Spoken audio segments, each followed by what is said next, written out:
One. We are live. This is Josiah again at Each One Teach One, where we try to encourage the African youths to get engaged and get involved. This is where we support them. This is where we try to pick their interest to pick up any kind of skill set in technical fields. Today we have Emmanuel A. He's here to talk about his experience in the field and also inform us on how he got into the field and how we can encourage other people who might not have studied technology to take up any course in the area and get really good at it, just like he has done. Now, I'm going to turn this interview over to Emmanuel to at least tell us about himself. Emmanuel, over to you. Tell us about you. Yeah, sure. Emmanuel, as Josiah mentioned, I'm originally from Ghana, Accra to be specific. I'm currently based in Poland, Warsaw, and I'm a front-end developer. Absolutely. So, what are your technological stacks? What kind of frameworks and platforms you work with, and as well as high level languages, as well as and scripting languages that you know. Okay. When it comes to front-end technologies, I specialize in JavaScript and also React. HTML, CSS, these are, it's just the architecture of the website, but the main programming language that I use is JS and also React. Okay, awesome, awesome. That's very good. Now, is there any special edge that you have in the field? Like, I have interviewed people that were probably good in IoT, people that were good in Android mobile development or web application and all that Mhm. stuff. Is there any edge that you Mhm. have that you wanted to talk to us about? Yeah, sure. So my major wasn't computer science, or I didn't do any major in the field of IT. I'm a self-taught developer. I majored in international business, international trade, and then I did an MA in management, which focused on smart and innovative business. So I believe merging these two different opposite fields together, kind of in a way, give me an edge over someone who probably studied computer science, or by they specialize in IT. So I think the combination of both worlds kind of give me a bit of an upper hand over some front end developers. All right, that's awesome. That's awesome. Perfect. So now, what are the challenges for you in the field? What are the challenges that you face on a daily basis, and Mhm. what are the challenges you have observed that your company is facing as well? Okay. One of the biggest challenge my company is facing is finding the right talent. React, I mean, these days, I mean, over the past couple of years, I think maybe like a year or two, React has grown quite famous. If most of the listeners listening don't know what React is, React it's a front end development um, framework, a JS framework that was released by Facebook, and acquiring the right skill set is quite difficult because there are not that many skilled React developers. JS is quite it's kind of easy to find quite skilled JS development, but around here it's quite difficult because since majority of developers still focus on Angular. Angular is also a different framework, but I would say it's a dying framework since most of the it is it's it's public. Everybody contributes to it, but the number of contributors are dying. It's been reducing for I think, yeah, the past few years, and most of the developers are focusing on they're contributing more on React because it has more advanced and more enhanced the features. So yeah, so as I did mention before, finding the right um, developers to work on the project. Personally, one of the challenges that I face since well, let me just talk about my experience. I'm a self-taught developer, so everything I learned and everything I'm learning now. I'm learning by myself. So some of because learning is like a journey. We still I'm still learning. So I kind of sometimes have problems when I don't understand things, people to share it with. But of course, there are some online forums where I can find answers to some questions. But it's always better to have a face-to-face conversation with someone to help you with challenges. Wow, that's awesome. That's awesome. I really like how you put that together. So, you Mhm, have few challenges that you've already explained to us, as well as your company. Your challenge is the fact that you have self-taught, and then everything you're mhm, doing, you taught yourself and all that, and that could be challenging. However, mhm. that means that you don't have a social life and the rest of that. So, that's very encouraging for our audience here to learn that somebody like you who did something different now cut over to IT and is taking up the challenge. And Mhm, actually, you have a job in Poland doing mhm, IT work as a web developer. That's very encouraging. Now, the next thing is, mhm, have you well, this kind of this might not. Have you worked with uh, well, you live in Poland, but have you worked with other mhm, people who are not Polish? Have you worked with other mhm, people who are not Polish in your organization? And if you have, can you tell us how it all pans out with you and them? And can you also mhm. expand on how it is dealing with team members as well as different groups in your organization? Mhm. All right. So most of the times when because I'd say majority of the projects that we work on, they are from companies that are based in the UK. So they're not from Warsaw. They're not from um, Poland. Um, Majority are based in the UK, with the second being based in the States, and then the third type customers that we have, they're based in Poland. When well, before we start a project, we first of all make sure that what we are delving in is something that we can do. So when some projects may have been handled beforehand by some developers based in India, based in some other parts of Europe, and then or some of the projects may still have developers based remotely elsewhere in the world still on the project, as long as we can understand what we are working on, and also as long as there's we can communicate easily, because of course if we don't understand each other, I'm talking about the language barrier, then we can't work on the Oh, project. okay. And also So, the so level, yeah, and also the level of go ahead. no, you go ahead. You go ahead. I'm Oh, okay. sorry cutting you And off. also, oh, it's okay. It's okay. It's okay.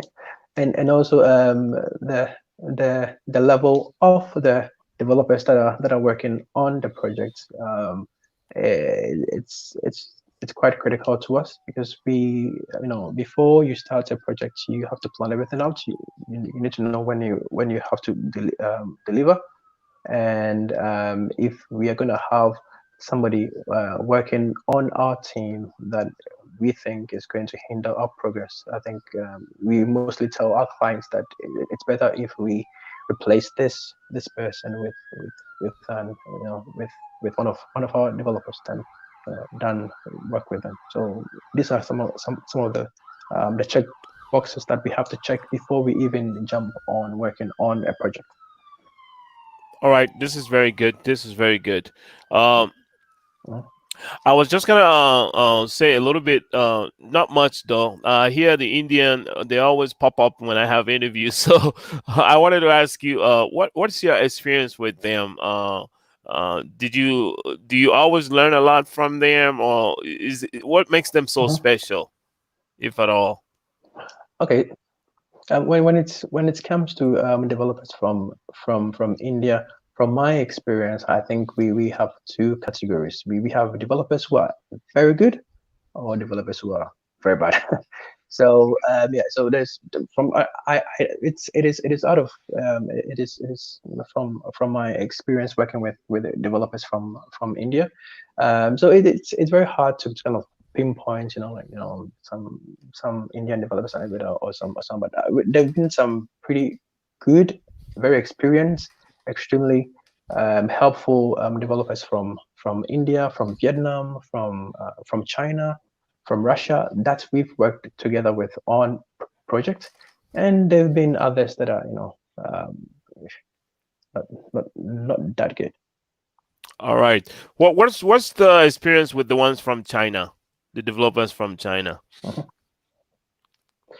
Yeah, developers from China, they are quite good. They're quite good. Yeah, they're quite good. Very That's interesting. just that's what I guess. Yeah. So, from your perspective, and I know you studied abroad and you learned all this stuff. Most of your IT knowledge are from self-taught. However, you have education from where you Hmm. are, and you've already explained that to us. Hmm. My question now is, how do you think that the continent could actually fill the gap and be a workforce that is to reckon with when it comes to technology. How do you think we can accomplish that? How do you think? What do you have in Hmm. mind to be able to support that move in a direction where we can play a large role in filling the gaps in the technology, especially with IT? Um, I believe Africa has amazing minds when it comes to the field of IT. But how can we find the next, I don't know, the next Bill Gates, the next Mark Zuckerberg from Africa, if they are in the village at a place where there is no light, they don't have access to electricity. I think we have a lot of work to do to get the ground going. We have to go way back to the basics. And these days, don't even have to um, kind of set up a school and have teachers on there, because I mean there are lots of NGOs, and then there are lots of online courses that students can, that individuals can, they can, majority of people in my country speak English. So and most of them kind of know how to use a computer. So the possibilities are endless if they could have access to materials like, I don't know, free code camp, YouTube tutorials, and other things that I used to teach myself programming. But this is not an individual job. I think the governments also need to also help help out here. um taking it all on ourselves, like, individually, it's going to be a very huge task. But I we have a very famous adage in Ghana, like, together we kind of accomplish things, but individually things are not gonna work out. So I think, like, coming putting together heads like yours. I mean, you have several years of experience in the field of cyber security. I don't know who is listening to us now, but anybody out there who has, similar experiences like us, We can, we can put our heads together. We can start from somewhere. I don't know, maybe buying a course or two, maybe buying a computer or two for like one, two, three kids, and then from there, try to check their progress, and then build up on onwards. That's very interesting. I think you have a very Mm-hmm. grand way of closing and making that round there really quick. I wanted to highlight on some of the Mm-hmm. stuff you said. We can teach ourselves. Yes, that's so true. Those who can teach themselves can discipline themselves. If you can't discipline yourself, you Yes, can't teach yourself either. And now we can tap into exactly. our people with the minds, and Mm-hmm. we can tap into them. We can work as a team and help support Exactly. the younger ones, especially the ones in the motherland. We Mm-hmm. can help support them and encourage them, and direct them where the need is where it's needed the most. It's over there, and we can also recognize the fact that while we're doing this, we're helping other people, we're also helping ourselves. I like the fact that you Mm-hmm. brought that point out, that how can you find the next Bill Gates, the next Zuckerberg, while in fact that one is in a village somewhere where there's no light. How can you find that? Mm-hmm. That reminds me of the next Einstein project, the by Ames. I don't know who is listening, but nobody. I'm pretty certain that not a handful of people know about a gentleman named Theory. He's the president of Ames. He's doing a whole lot of work in this area to see that Mm-hmm. our people come up and help the youths and in the area of STEMs. This is gonna be the last question I'm gonna ask you actually, and Yeah, sure. we're Go having a ahead. lot of technical difficulties here. But however, I will ask this one last question, and that will be it for us. So just give me a second here, quickly. I'll get to that question. So, what are the standards? I know you live in Poland. What are the standards that you're learning in Poland that you think would be necessary to move forward, to move our youth forward in technology? And also, what do you think about the management style that you are learning in Poland, as to the management style that you've learned in the past while you were in Ghana? Mm-hmm. So, what do you think we could take away? I mean, the viewers can take away from the management style and the standards that's in Mm-hmm. place. Um, the management style that I've learned over the couple of years working here in Poland is the style of being selfless. I worked with I'm currently I work with one guy. He is the founder of the company that I work at. He is a CTO. He started, like, just he was actually a student, and he got a project with a very huge firm in the States, and then he brought in his friends. He was gradually also teaching other friends of his who were not that skilled to be able to join the team and then work on the project. And this guy, he took me in, and I wasn't that skilled, but he taught me a lot, and he was selfless. And I think that is one of the most important management style that I think would be very good going ahead and trying to push such an agenda in Africa, because in Ghana, I'd say most people, when they have things, they want to keep it for themselves. They don't want to share with the younger generation. And so when they just want to have it in their families, for example, they would like to keep it, just share their knowledge with their kids, with their cousins, just like family members. And they would rather not share it with people who are outside. And I think that is um, one of the things that is killing how knowledge kind of in a way kind of flows goes out in Ghana. I don't know how situations are like in different part of Africa because we have different mindsets in every country. So I believe um, being selfless in educating the next generation is very important if we want to kind of go ahead with such an agenda of increasing IT minds in Africa. That's absolutely true. So the management should be Mhm. from the grassroots to up, and that's typically Yes, exactly. the African style. Anyway, the standards out here in the West, there's like in the US, there's a lot of standards out here. We have the NIST, and we have the ISO, we have DoD, we have all sort of standards out here in when it comes to IT. I don't know what they have Mhm. in Europe, but I know in their project management, they use the Prince 2, and over Mhm. here is PMB, which is under PMO.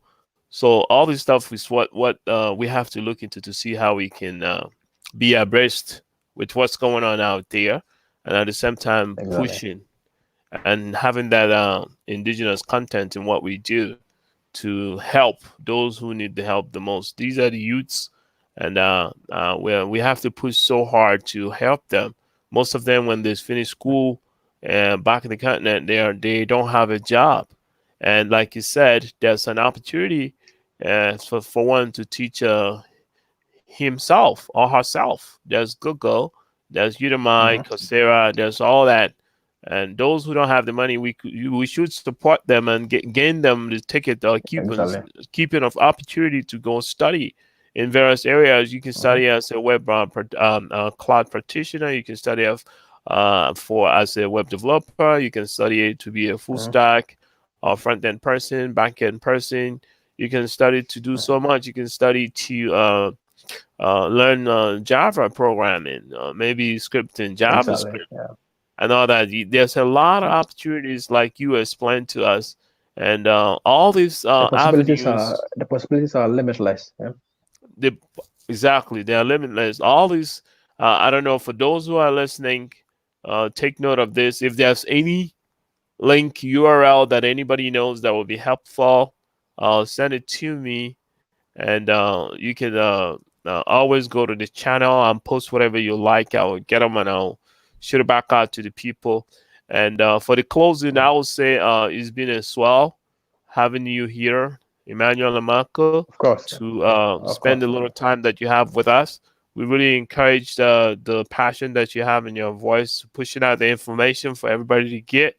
And that keeps in line of what each one teach one is here to do to support the Blow Journey African Mhm. youth population, to encourage them to put in their mind, to pick their mind and put in their mind, to impart in their mind the need to do for oneself. I really appreciate you Mhm. being here, and we'll see you next Of time. course, For Joshua. all those that are new Of course. here, go ahead and subscribe if you haven't subscribed yet. For all those that are already subscribed, like and continue to share. Until next time, Josiah again, each one teach one. All right. See you, All everybody. right, Bye. bye, Emmanuel. Bye. Bye.